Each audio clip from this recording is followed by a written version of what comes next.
Jenis-jenis panggul. Jenis panggul ada 4, yaitu ginekoid, android, antropoid, dan platypeloid. Yang pertama kita bahas ginekoid. Jenis ini banyak dimiliki oleh wanita. Dengan ciri khas, rongga berbentuk oval dengan jarak kanan kiri lebih lebar daripada jarak depan dan ke belakang. Yang kedua yaitu android, yang umumnya dimiliki oleh pria. Dengan ciri khas, rongga panggul sempit dan berbentuk seperti hati. Yang ketiga antropoid, dengan ciri-ciri lonjong seperti telur dengan diameter depan ke belakang lebih panjang daripada diameter kanan ke kiri. Yang keempat yaitu platypeloid, dengan ciri-ciri rongga pipi yang jarak diameter kanan ke kiri lebih jauh daripada diameter depan ke belakang. Nah, sekarang kita masuk ke rangka panggul. Jadi, rongga panggul terdiri dari 5, yaitu sacrum, ilium, isium, pubis, dan coccyx. Sebenarnya, coccyx itu juga termasuk dalam sacrum karena sacrum itu ada 5 buah ruas, ditambah coccyx yang tadi. Selain 2 itu, di dalam sacrum juga terdapat tulang yang menonjol yang disebut promontorium. Perbatasan antara sacrum dan ilium disebut articulatio sacroiliaca.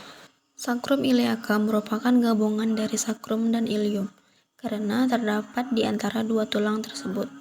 Lalu kita masuk ke tulang ilium. Pertama, crista iliaca, spina iliaca anterior superior, dan spina iliaca anterior inferior. Untuk mempermudah di sini saya akan membahas sedikit tentang anterior posterior dan superior inferior. Anterior ini bisa diartikan dengan depan dan posterior belakang, sedangkan superior artinya atas dan inferior bawah.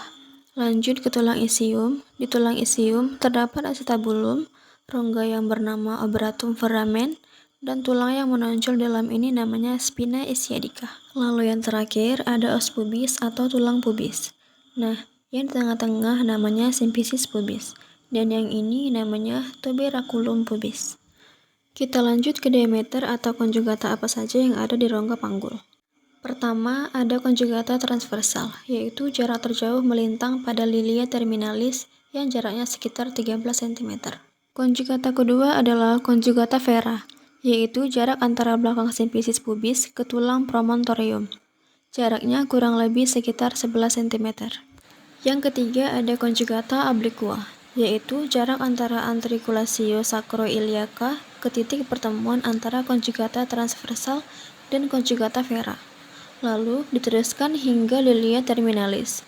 Jaraknya lebih kurang dari 12,5 cm.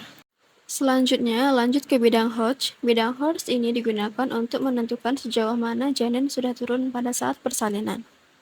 Bidang Hodge ini biasanya ditentukan oleh periksa dalam. Batas bidang Hodge 1 adalah garis lurus pada tepi atas symphysis pubis ke tulang promontorium. Bidang Hodge 2, garisnya sejajar dengan bidang Hodge 1. Namun terletak pada tepi bawah symphysis pubis.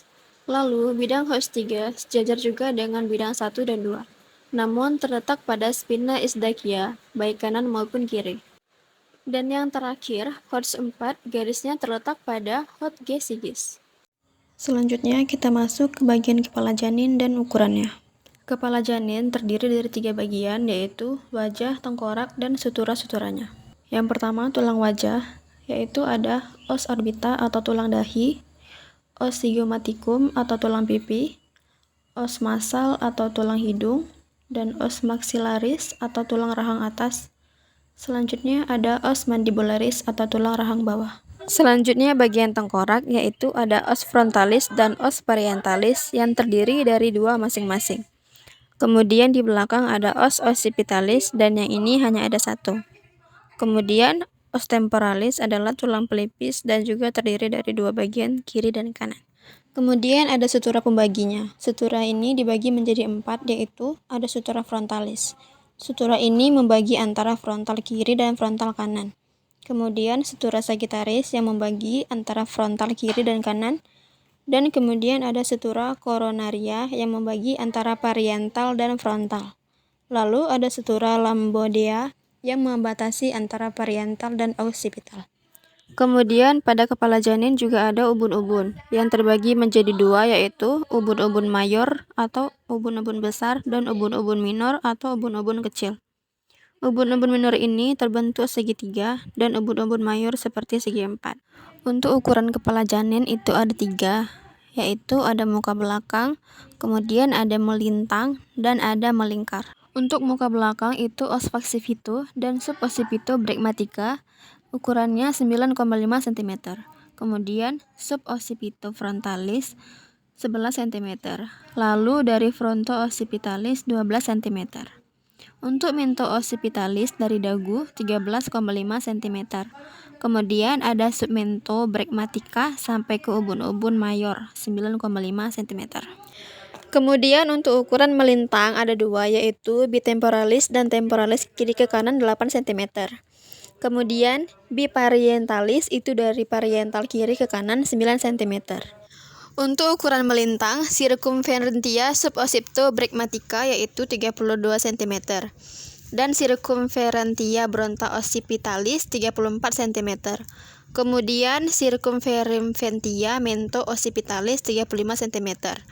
Cukup sekian pembahasan dari saya. Wassalamualaikum warahmatullahi wabarakatuh.